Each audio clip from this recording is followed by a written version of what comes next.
We'll grab one for you.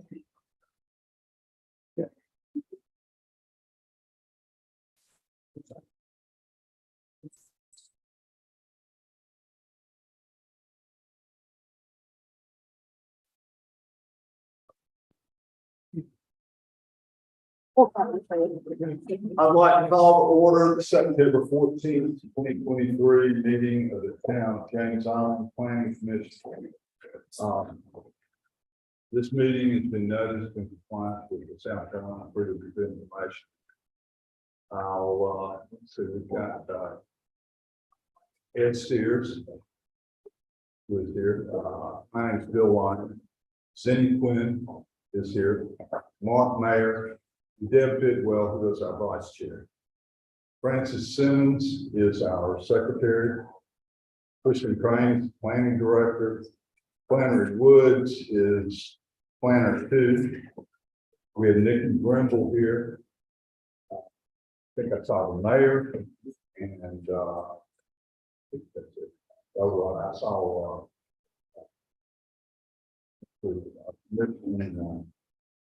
Councilman.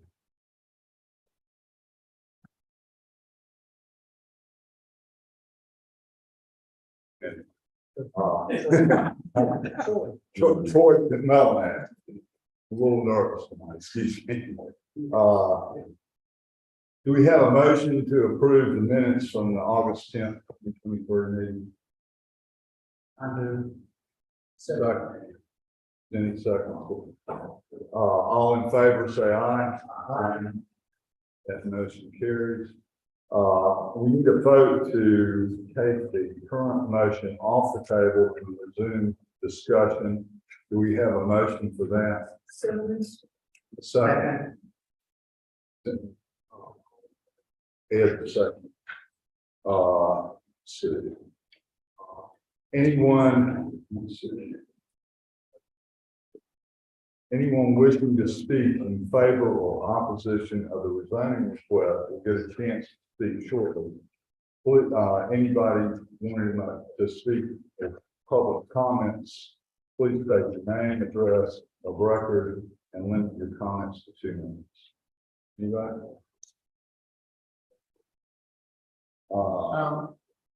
Chairman? Yes. We're going to have. Do we have somebody that would like to speak in favor of the proposal? And I think Mayor Phil Woolsey. So I cheated. I really don't plan to speak in favor of the proposal. I guess I should have spoken in public comments. I'm here to thank you all so much for doing this job. And we haven't had a lot of controversial issues rezoning for the planning commission. We have one now. We're all doing what you need to do. Please come to a recommendation tonight so we can go forward with the process. Think about the criteria that are set out in our comprehensive plan. I would say, as I think about this proposal, I will think about what is currently allowed under the current zoning, and then this proposal, and which seems better. I guess look at the criteria in the plan. Anyway, thank you. Thank you. Dave Schaefer.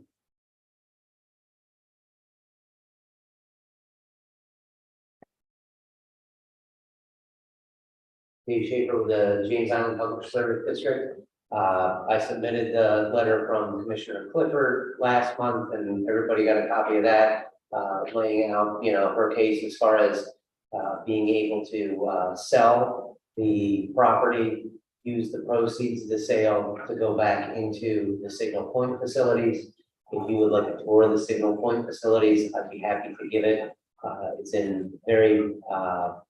in need of repaving, addressing some buildings, and the proceeds of the sale to be able to do that without increasing the village associated, and that would be a good thing for the PSD. The PSD has been working with the town very well, and the JIPSD Commission approved the purchase and sale of the property to KT Properties, and all of that's been through a public process. So very much appreciate your consideration and obviously, looking at the criteria and the staff recommendations, appreciate your consideration. Thank you. Thank you, Mr. Chairman. Brian Carmody. Harmony, Carmody. I'm Harmony. I think you can sign in. Oh, okay.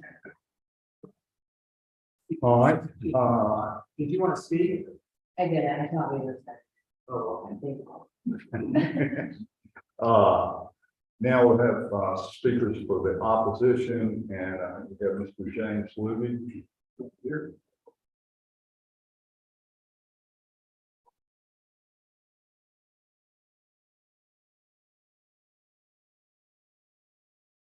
Can everybody hear me? Yeah. This problem last week. Good evening, everyone.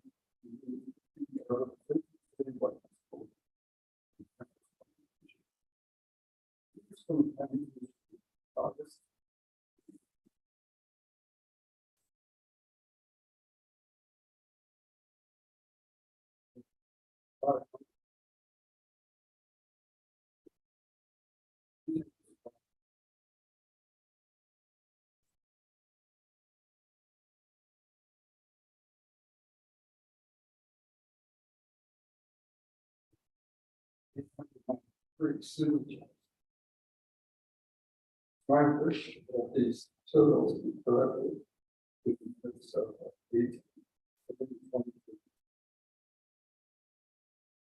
That's really custody, not illustrated on page 19. So. History is illustrated on page 2022. That's the exciting. That's that 4,000.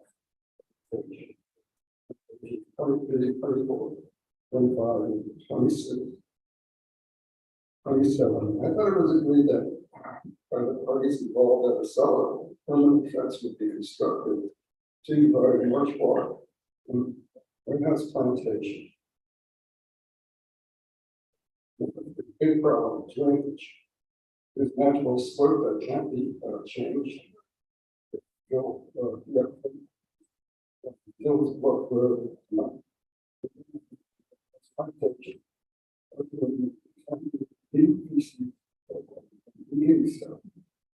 In here.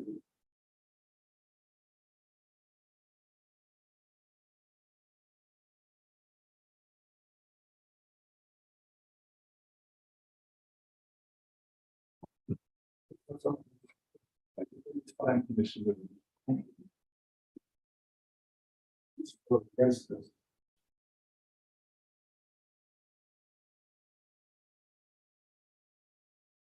Catherine Moore.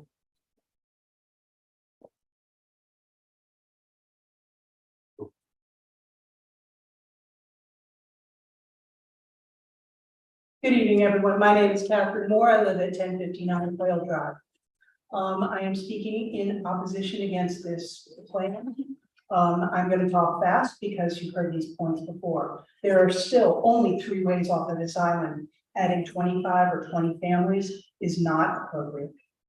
We have multiple open retail space on this island. Further retail space is not needed. The areas that have that open retail space have much better infrastructure to allow commerce to occur.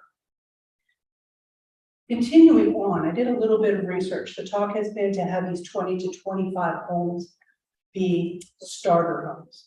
So in my mind, starter home is a 3-bed, 2-bath townhome. I took a look. A two bathroom, 3-bedroom townhouse on James Island goes for $300,000. That is not a starter home. I have been a nurse for 30 years. I can't afford a $300,000 mortgage. I also did a little multiplication. $300,000 times 20, I like round numbers. That's $6 million. $6 million, and where is that going? I know where it's going. And that's not appropriate.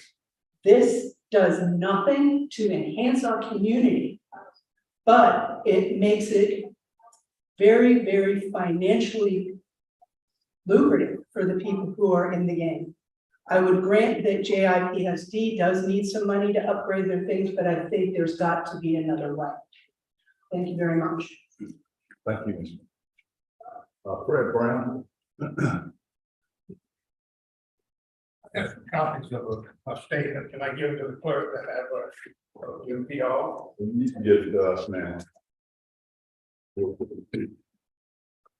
Before I really started the conversation, I want to thank y'all for letting us be here tonight. But I also want you to please listen, don't have your mind made up tonight before you came in. This is a major problem for James Island, okay? The mayor, said is you got two alternatives, and probably that is the two alternatives. To turn this down and let the property be sold by the Public Service Commission for what it's worth when they got the property. They got the property with these two items on it, and they can sell it with those two. And that's what they ought to be offering the property at. And they get their money, and yet we as residents of this area don't get stuck with it. Maybe I didn't tell you what my name was. My name is Fred Brown. I live at 2084 Walkley Hall Road in James Island. I've lived here all of my life. I was born on James Island. I've been involved in development of some of the stuff on James Island. This is the worst project that I have seen come before the city of Charleston or the town of Charleston, James Island.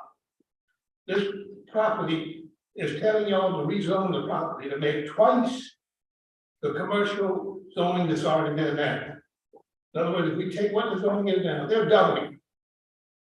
They're also telling you not only do I want to double it, but I want y'all to give up some of y'all's rights in doing so. I want you to give up your beer and wine advantage you have, whatever that is, whatever they're asking for. I don't really understand what they're asking for, but they're also asking for special events for freedom. We all can see what's happening there. They want to have something in that little coop to bring other people in and have these special events. We don't need anybody into that area. We don't want any playgrounds inside of a Time's up, Mr. Barr. yeah. Thank But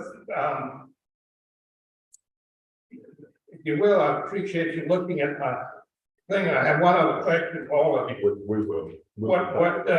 If Let somebody else take this was one. in your backyard, would you agree to put it there?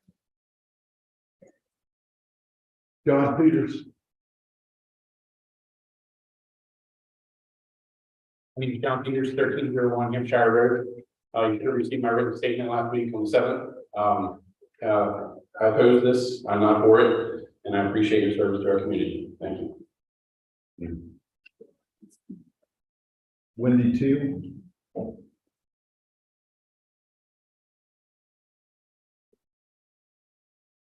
Good evening.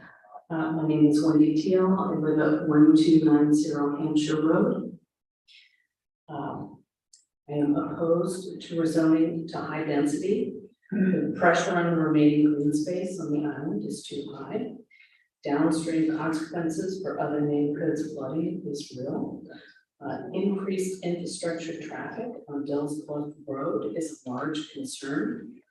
In an ideal world, green space for water absorption, wildlife, island beauty would remain, but we can't always have ideal world, and I understand that.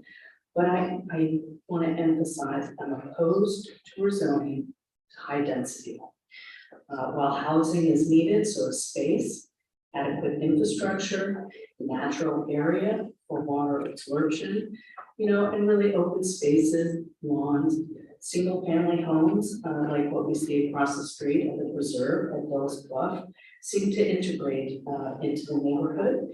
And it felt like what would be a lighter impact than what would be from high density. Thank you for your time. I certainly appreciate it. Thank you. Ms. Teal. Lynette Mincy. I've already found one.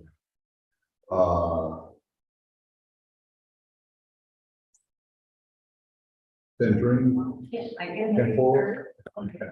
Hi, so much for listening. So I'm Sandrine Campo, I'm from Paris. I was my first house here in February with the same I did last 30 years of working in different countries. When I saw the house for the first time, I fell in love with the backyard. I saw the woods, and I just had to buy it. Of course, I took a loan, and of course, I had a lot of debt now, but I just fell in love with it. So when you sit on the back porch at night, you can hear the noise, you can hear the tree bouncing, you can hear the leaves they are talking to you. It's fantastic. It's exactly what I thought when I wanted to move to the south. So who's gonna care about my backyard, the noise of the leaf and my life, right? At the end of the day, at low cost housing sounds so much better. But is that really low cost? I think we should all be very worried, not just about the noise of the leaf, but those woods, they are full of healthy trees. You can read the report, that's not correct. There's healthy tree in this wood, bird, woodpecker, owls. So those trees are important, and the new people that want to come to James Island in low-cost housing, they deserve trees, they deserve trees. And we should care for the second reason, everybody mentioned that, but flooding is very important. So the new people moving also should have less worry about flooding. Why would we put more people to increase the concern we all have? Also, will absorb water. That's not discussed. Trees absorb water. They help with flooding. We cut all those trees, we have more issue of flooding. So even the new people that want to come and maybe have those low-cost housing, because they are not low-cost, this is James Island, they deserve green space. So they deserve no flooding. They don't deserve to live in that place, and we don't deserve to live in that. Thank you. Love that. All right, that's it. And I've totally got things squared out here, so now, I guess now we'll go to staff comments. Yeah, I don't really have anything unless y'all have any additional questions. Last time. Right? Yeah. Okay, would the applicant like to speak on this request? Please. Yeah.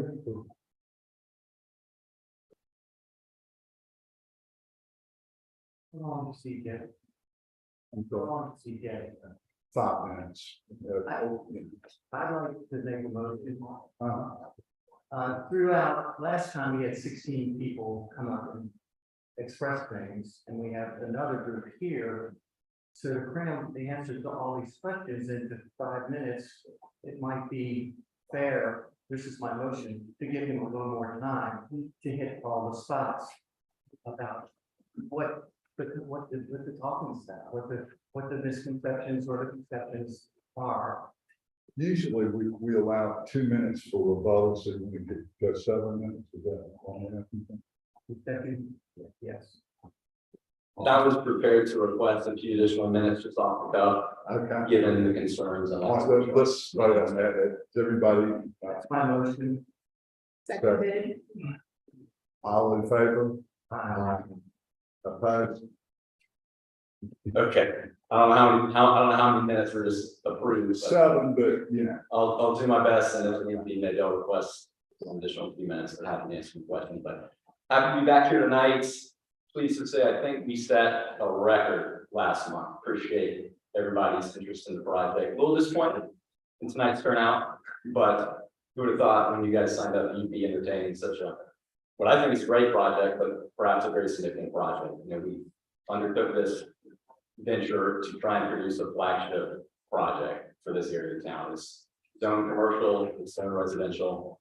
I went through a lot of the details last month. This is now after 3 community neighborhood meetings. We did a workshop here in front of the commission, we did last month, and now here for the 3rd planning commission. So maybe by the end of this, I'll have a chair with my name on it. By the end of this, all your job will be done. One way or another, I'll get to go in front of council, and so your job will be done. So Thank you very much for your time tonight. I want to go through a few just really more educational points on really development and the property, less so than the project. Happy to answer further questions on the project, but I think we hit a lot of details on the project. If you have any questions about it, though, happy to entertain those. The first thing that feels like it needs to be touched on very strongly is this property is not currently owned by the town of James Island. The town of James Island and the James Island Public Service District are two different entities. Some people may not be aware of that. The town of James Island owns 2 properties around town, they own 2 parks. The primary park service in the community is really the county park system, Parks and Recreation for Charleston County. There's a beautiful, gosh, I don't know how many acres, 100-acre park, 2 miles away from this property. I visited growing up, born and raised here on James Island, visited it countless times. Fantastic park, people to play. Town has a few small parks. James Island Public Service District, not in the park business. They're not in the park business. And we're doing our best to add open spaces to this plan. I believe open spaces and buffers constitute about 1/3 of the property, plus or minus. That detail is in the plan development document. But requests, with all due respect, making a park on the property are just not going to happen. The current property owner has attempted to self-develop the property for their own purposes, as is their right. I believe it was 10 years ago, and then maybe 5 years ago, I believe they were in front of probably whoever was on commission and council to get some rezoning support so they could do their service, use the property as they thought fit, and it was turned down. I believe 2 occasions. PSD can maybe correct that on record if they need to. So they're selling the property. I'm the 3rd or 4th purchaser. My purchasing entity is under contract on the property. I'm the engineer, I'm a broker, I'm the developer's representative, I'm the developer on this property. So from the get-go, we've been wanting to do just a fantastic project, and especially being from James Island, that's we are for James Island 100%. And frankly, and this may hit you kind of between the eyes a little bit, I'm what's standing in the way right now of this property going into the hands of someone out of New York or someone from out of state, any developer. It's been on the market. Frankly, I could sign a piece of paper and assign the contract to whoever I saw fit. So what we wanted to do is do a fantastic project on the property. It's currently zoned commercial and residential, and that is in line with what we've proposed here tonight. So, but the property owner is not the town of James Island. Second thing to note, which I just touched on, is the current zoning of the property. It's currently zoned for development. There's a development ordinance in the town of James Island. Like it or not, it's one of the most restrictive zoning ordinances, I would say. It's kind of based on Charleston County in general, with a few upgrades, I'd say, especially on the stormwater front. A little bit of a double-edged sword. Don't necessarily need to get into the details, but it's fairly restrictive zoning ordinance, but it's a development ordinance. So by right, it allows 21 principal dwelling units, that can be $21 million homes. What we proposed is, in light of comments we received throughout all of the meetings that we've done, we had a lot of comments about affordability. I think we had a few tonight. That's part of why we've done this attached product from the get-go. One of the, I believe it was the workshop that we attended in front of you guys with 3 options. One of those was the detached option, 20 detached dwelling units. And through getting feedback, we felt that attached product will definitely be more affordable, will definitely save more trees, add more open spaces, and would be a more desirable product for the commission, for council, and for the town, right? But we could just do detached based on the current allowable density. 21 dwelling units is the current maximum density. We see this product probably being up to half price of what's across the street at the preserve, which is now peaked above $800,000 for one of those homes, right? So we've really been doing our best to respond to the public input. So the zoning, it's currently zoned for development. Maybe number 3 that I'll touch on is the roadway. Last meeting, a stack of signatures that allegedly was a petition. I believe it was mentioned in public comment here tonight. It was, I believe, dropped off last month without being vetted or audited. So I'd appreciate that those sorts of documents be audited in some kind of way before simply putting in record and minutes and those sorts of things. There's 800 people or some number that are opposed to a project. I just peeked through the document. There was a signature from Hanahan as their listed address on there. So in any case, there was a petition, at the top of that petition mentioned that all these undersigned people are opposed to a road connection to White House Plantation Boulevard. As a result of our meetings, we've been willing to comply with that request. The current plan, as I can point to with a pointer, terminates with a cul-de-sac. So we have no intention of connecting our road to any road in White House Plantation. We have no intention of doing that as a result of meetings and input. There was a clause in the PD that says that if anyone in the future, like council, wanted to do that, it would have to go through a whole other process just like this. We wouldn't be proposing that. So there's no roadway connection. There's currently a sidewalk connection shown that was provided on request. We didn't go out of our way to show sidewalk connection to White House Boulevard. So we would entertain if the planning commission saw fit to remove that as a condition, we would agree with that. If you don't see fit, then we can agree with that. So I'd like to go ahead and present a quick courtesy letter. Mr. Chairman, if you just wouldn't mind these. Two copies there. That courtesy letter essentially restates a lot of this verbal response that I'm providing here for you. That's for your reference. If I could maybe ask for 3 more minutes, maybe, Mr. Chair. Actually, was there one extra copy? I guess we could vote on it. Can we allow, I move that we allow the applicant 3 more minutes. I second. It's too much information to cram into this short time. In the interest of getting a full picture, I think we should do it. Well, I'll be brief. I think I hit this is only about 2 pages. You're free to read that. Essentially, it restates what I've just verbally provided. But I think the last thing I'll just touch on is, again, this currently is residential and commercial. There are a variety of uses that are allowed by right on this property, which we are not currently proposing. Those uses include hotel motel. By right, someone can come in right now and propose a hotel motel on the property. We are the only thing stopping that from storage, whether that's vehicle, whether that's structured storage, outdoor storage, that is allowed by right in the current zoning. There's a few other uses there that kind of popped out, oil change, car wash. Those are allowed by right, and the planning director can clarify that to DP, but that's per the zoning code as of today. So those are uses allowed by right, which we are taking off the table. This is not adding density. This is 20 units, which the property currently is allowed 21 dwelling units. There's currently commercial area. We're providing commercial use and taking some of those more intense uses off the table. And there will be no traffic impacts, which again was a concern of neighbors. And we've tried to listen. We've listened hopefully very well. We've tried to be good neighbors here. Frankly, I think some neighbors are not proceeding in good faith. That's fine. There's going to be some people who are going to be opposed to any development. I'm asking for your support here tonight. Happy to answer any other questions. If there's any other information, just letter if you have questions about, happy to answer that. And appreciate your consideration. Again, appreciate all of your time on this proposal. Anybody have any questions for the applicant? So what's your last proposal? How many units residential? The current proposal is 20 dwelling units, where the 25 is a maximum workforce dwelling units, which would be skinnier, smaller square footage units. And there's an exhibit in the PD that shows the difference between the 20 option and the 25 options, maybe page 22. So you have decided you're between 20 and 25. Correct.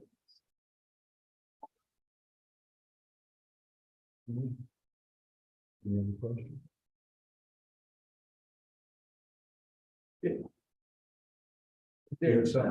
Well, there's a common concern about flooding. I've been through your subdivision a lot. And on days after rain and things like that, it's obvious you have a flooding problem. Being in the low country, we all sort of have that. However, what impact does your project have to do on flooding? Yeah, so I'll restate again, we will be addressing all flooding requirements for the town, for the county, for the for OCR, and for the 2, 10, 25, 15, 100 year flow events. So off the cuff, that will be addressed. We started with a plan that had a little bit more impervious area, a little bit more building, 2 ponds. As a result of the meetings, we've added pond area. We intend to be very aggressive with the pervious papers for the commercial. And frankly, we're working to get very creative with the drainage. I believe one individual that spoke here tonight, a month ago, I believe, maybe is the owner of Camp Road Villas to the south. That pond also will be included in our analysis to ensure that we don't adversely affect that pond. There's a little bit of information on that pond. It's frankly, it's hard to tell the pond. I have some suggestions about the pond. I would suggest considering asking for maintenance covenants for that pond to make sure it's maintained properly and functioning properly. There's been neighbors actually that live right next door to that pond that have expressed drainage concerns, and that pond in that community exists today. This site doesn't even exist today. So I can concur that there may be flooding issues. There's been some photos presented from neighbors that show pond water, so I'm not going to dispute that there may be pond water. The community downstream is also in a flood zone. So there's a little bit of information about that. We will be addressing flooding concerns. And the town of James Island actually in 2020 passed very difficult, challenging, I should say. Approval will govern how you influence flooding. The approvals that you have to go through. It will have to go through that approval, which is separate from this process.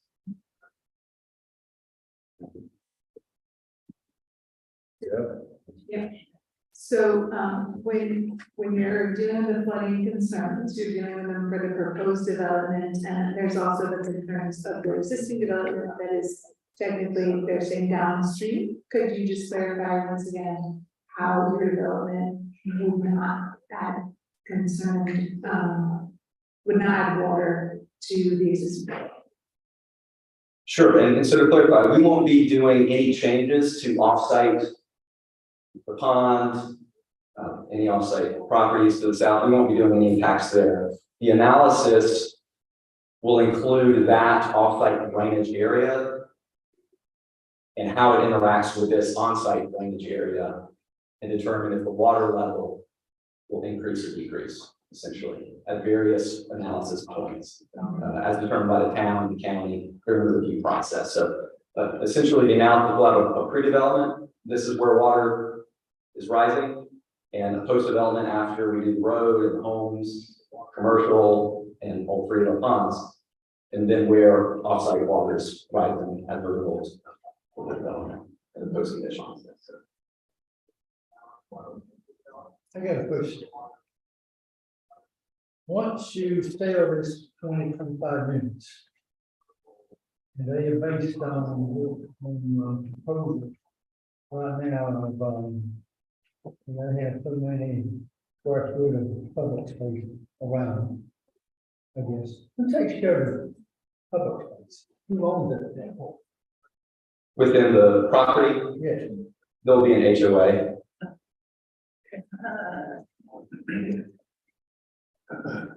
Which is not an HOA in White House Plantation. The town doesn't want an HOA. It's I think an HOA is an entity you can somewhat hold accountable if open spaces aren't maintained. But the intent would be a homeowners association for the community would be created to maintain the open space. Would you or who's gonna build this? We're the developer. You're the doctor. Okay, if they set up a HOA, are you gonna be the chairman of the HOA, or is that gonna be turned over to the homeowner? Well, I wouldn't say there's one way to do it, but in general, the developer maintains control until X number of units, maybe 50% are owned.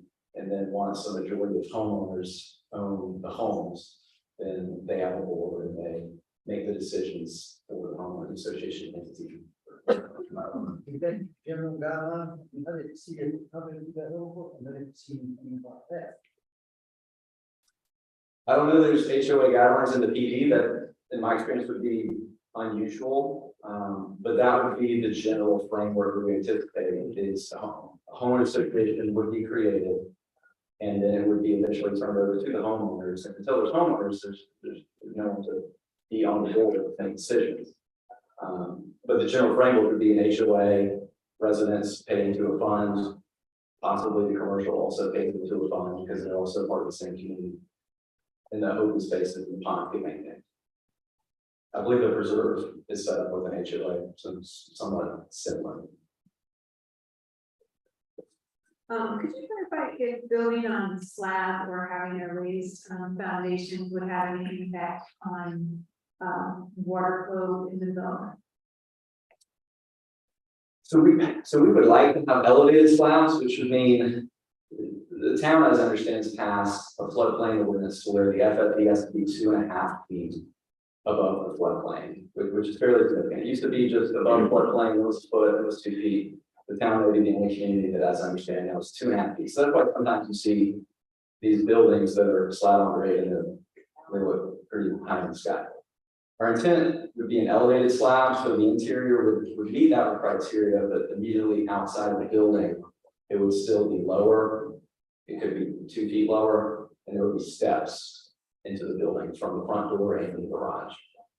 So the garage slab would be lower, which I understand is not required to be 2.5 feet above FFP, but the living space is required to be 2.5 feet. So we would like to do elevated slabs. We feel that that's just the best construction technique for this project. I believe there was a comment, so we would ask for that, but there was a town concern about maybe doing full space, I believe. As far as flood goes, the elevation outside of the building would be the same either way, whether it was crawl space or elevated slab. Anything else? Thank you. Okay,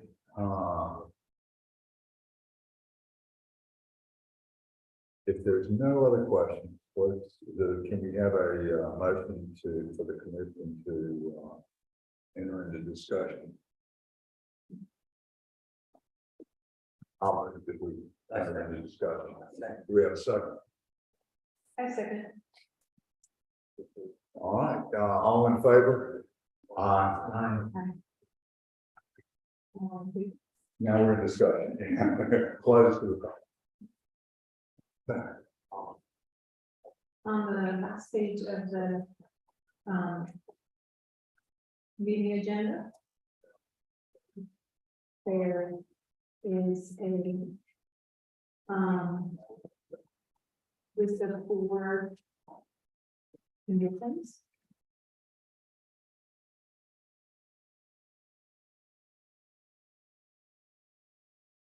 And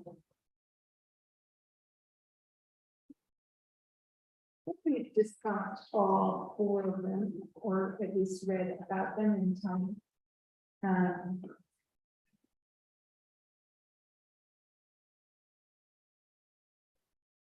I was glad to see the 4th one about slab on grade construction versus raised or elevated slab construction.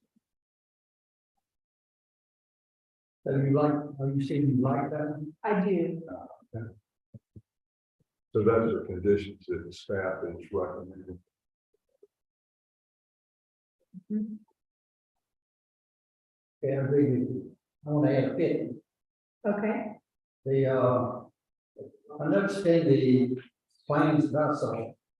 You can say you got 2 parking spaces per unit. One of those parking spaces is inside the garage. It's outside. So that tells me on the pigtail thing, one will be in, you got to back one out, get one out of the garage. And I'd like to consider using 3 vehicles for 3 parking spaces per unit. Which means you're gonna have to put 2 on the outside, wider driveway. Possible, I don't know, but you're working on a real small space. These people get too far in their yard to the left or the right, they on somebody else's property. But I would like to see at least be park 2 cars outside. Because if they don't park them outside, they park them on the street. In most, I can't say most places, but a lot of places, now, yeah. The time kids get teenage years or whatever, they have 3 vehicles in the family. But to see it to design to allow 3 vehicle parking per unit. Are these double garages, then? It looked like it to me, I thought it was double. And then you would have 2 vehicles outside the garage. So there's, But that's not what the information. Well, let's break protocol and ask the applicant. For the 20-unit product, everything would be intended to have a 2-car garage for the 20-unit product. For the workforce product, the middle units are 20 feet wide. So they may not have a 2-car garage. That may cause most of the facade to be garage. But we may offer that as an option. I think it's covered. So it would be, on the 20 units, they would have a double 2-car garage on each one. And then would be 2 cars parked outside. The ability to park 2 cars in the driveway. If it's the 25, it would be a little more. Then I like to. You would like to make the motion that we. If you're gonna put it that way, I'm gonna have 20 units, so you get wider driveways, that's what I'm thinking. So you want to make the Mostly, so are you concerned about parking on the street, so that folks don't park on the street? Correct. So are you making a motion that we, make a condition that the 20 units be mandatory? Is that what? Well, that would be one of the conditions, that would be big conditions. So not the highest density, but the high density attached, but not the So the, smaller size. Whatever they got to do to get 3 parking spaces per unit. so I think there are. I would make a motion that we require that the 20 units be used rather than the 25. Is there a second? I second that. All in favor? Opposed? Me. One opposed. One abstention. All right, so it carries. We'll add that as one of the conditions.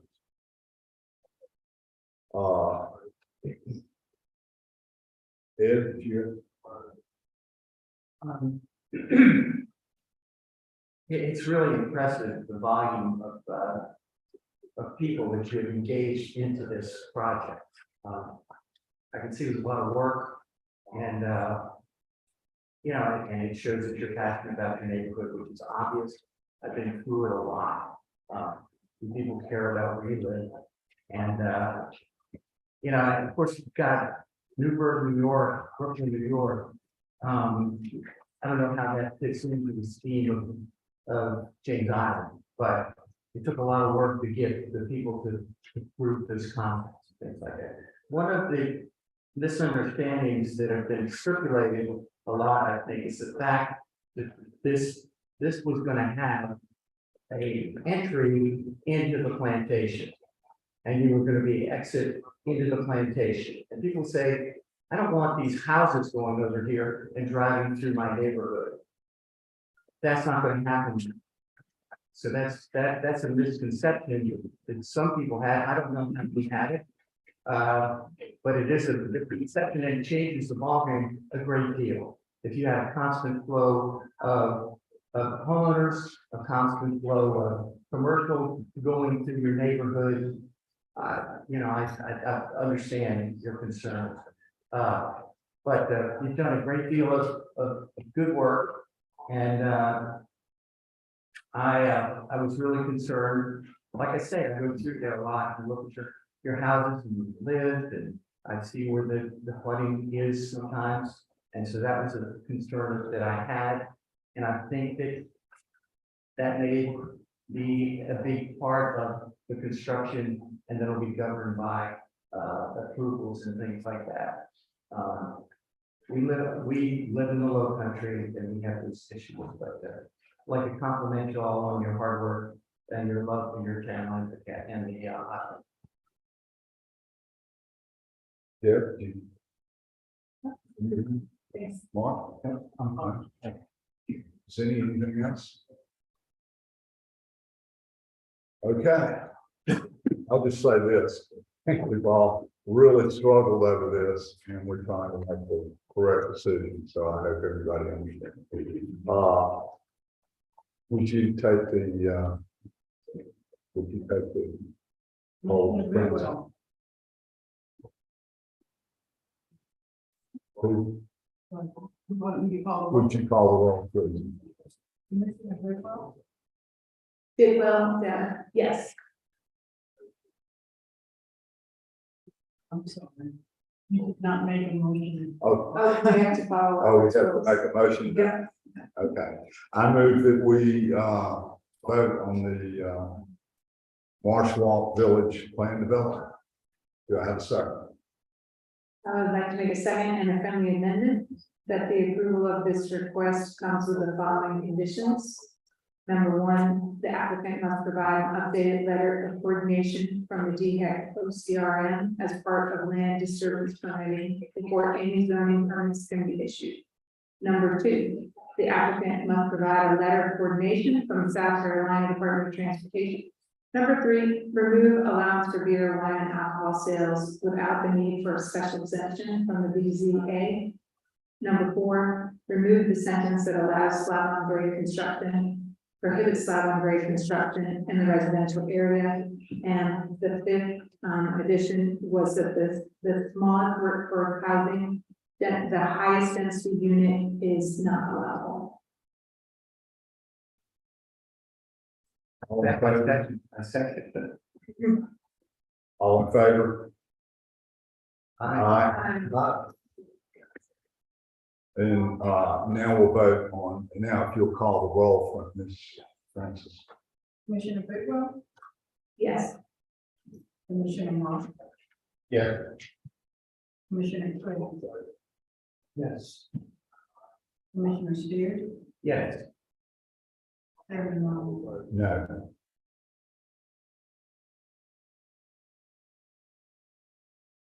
It passes. So,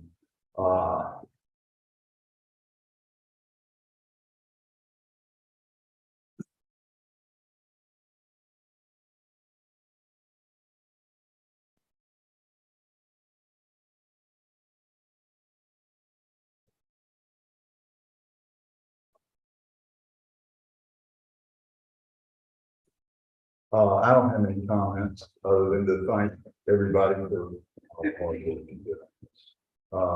Any of the commissioners have a comment?